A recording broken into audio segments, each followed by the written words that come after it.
Hello crazy football fans, you guys are absolutely fine. তো আমাদের next game উরুগুয়ের সাথে, এবং উরুগুয়ের সাথে গেমের আগে আমি তিনটা বিষয় বা তিনটা এপিসোড করার কথা বলেছিলাম, এবং আজকে হচ্ছে 2 নম্বর এপিসোড। সো চলেন শুরু করি আজকের এপিসোড। তার আগে বলে থাকি এই এপিসোডটা খুব গুরুত্বপূর্ণ হতে যাচ্ছে। অবশ্যই একদম পার্ট বাই পার্ট দেখবেন, আশা করি বিষয়টা ক্লিয়ার হয়ে যাবে। ফার্স্টে বলি plan A, then plan B. Planing উরুগুয়ের rotation. বিপক্ষে বা যে কোনো দলের বিপক্ষে আমাদের কোচ দরিফাল জুনিয়র আসলে কি প্ল্যান নিয়ে মাঠে নামে এটা আমি জানি না, বাট উরুগুয়ের সাথে আপনার ঘরের মাঠে একটা নির্দিষ্ট প্ল্যান নিয়ে খেলতে হবে। কেন একটা নির্দিষ্ট প্ল্যান নিয়ে খেলতে হবে? কারণ সে হয়তোবা 4-2-3-1 ফরমেশনে খেলাবে, কখনো হয়তোবা 4-3-3 ফরমেশনে খেলাবে। বাট এই ফরমেশনে খেলানোর পরে যখন আপনি ফার্স্ট হাফে আপনার পক্ষে রেজাল্ট পাবেন না, যখন দেখবেন যে আপনার লেফট উইং ভিনিসিয়া জুনিয়র কাজ করতেছে না, যখন দেখবেন যে আপনার মিডফিল্ডে ব্রুনো গুমারেস কাজ করতেছে না, যখন দেখবেন আপনার রাইট উইং এ আপনার সেভিনো কাজ করতেছে না, তখন কিন্তু আপনাকে প্ল্যান চেঞ্জ, ইনস্ট্যান্ট চেঞ্জ করে ফেলতে হবে।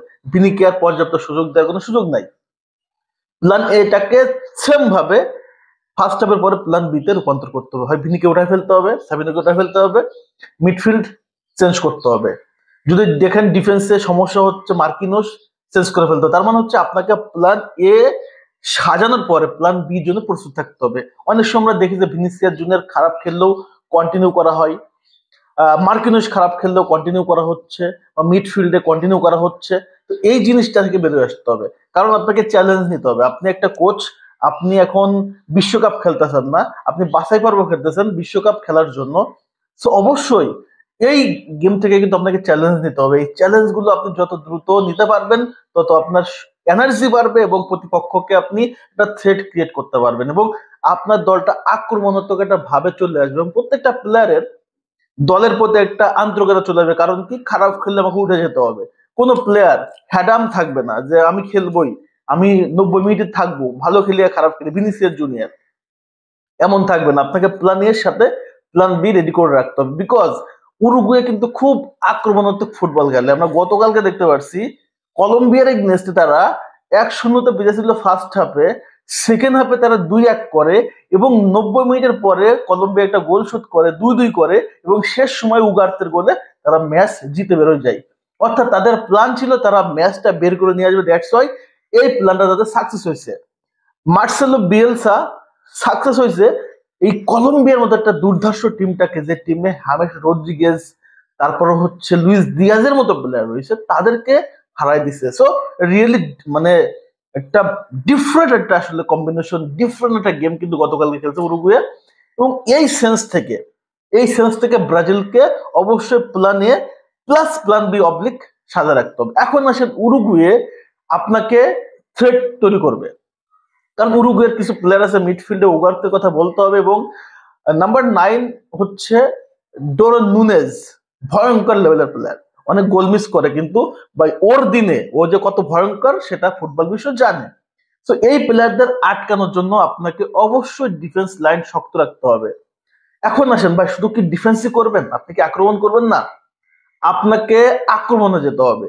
আপনাকে প্রতিপক্ষ একটা সোল মারলে আপনাকে দুইটা সোলের জন্য প্রস্তুত থাকতে হবে। দেখেন ব্রাজিলের এই যাবৎকাল মানে হচ্ছে তৃতীয় পরবর্তীতে যারা যারা আসছে, একটা গোল হজম করলেই এই গোলটাকে পরিশোধ করতে হবে, এইটা আসলে পারে না। খুব কম ম্যাচে আমরা দেখছি, খুব গুরুত্বপূর্ণ ম্যাচগুলোতে ব্রাজিল গোল খেলে আর শোধ করতে পারে না, আর একটা গোল দিলে সেটা ডিফেন্ডও করতে পারে না। সো এই যে প্রবলেম থেকে আসলে বেরোয় আসতে হবে, কারণ আপনাকে প্রত্যেকটা সময় উইন উইন সিচুয়েশন থাকতে হবে। আপনাকে প্রতিপক্ষ আক্রমণ করবে, আপনি তাদেরকে ডাবল আক্রমণ করবেন।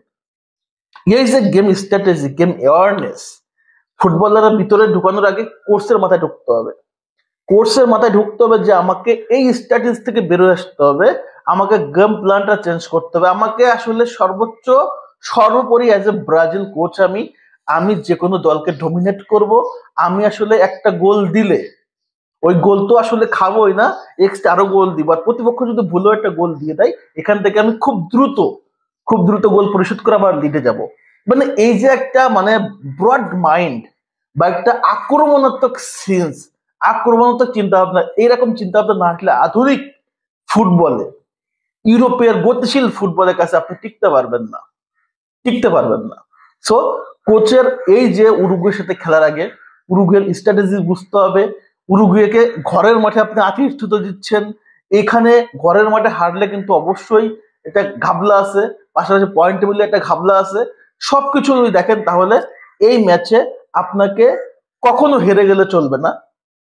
নাম্বার 2, প্ল্যান এ কে প্ল্যান বি তে রূপান্তর করতে হবে এবং প্রত্যেকটা প্লেয়ারকে ইন্ডিভিজুয়ালি এই যে সমন্বয়হীনতা যেটা, সেই সমন্বয়হীনতার জায়গাটাকে সমন্বয় যুক্ত করতে হবে।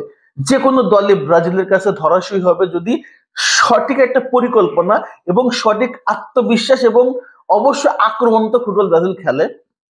ব্রাজিল যে কোনো প্রতিপক্ষকে যে কোনো সময় যে কোনো দিন হারাতে পারে। ইটস রিয়েলিটি ভাই। এটা আসলে গল্প না বা এটা হচ্ছে কোনো কিছু না। যে টিম আছে সেই টিম যে কোনো দলকে হারাইতে পারে যদি পারফেক্ট প্ল্যান এবং পারফেক্ট এক্সিকিউশন মাঠে কাজ করতে পারে এবং প্লেয়াররা ইন্ডিভিজুয়াল আসলে এই দায়িত্বটা নেয়, যে কোনো দলকে হারানো সম্ভব।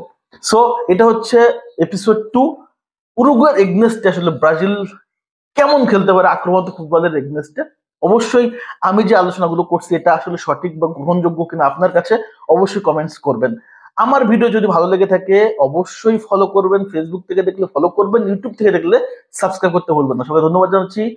আসসালামু আলাইকুম, আল্লাহ হাফেজ।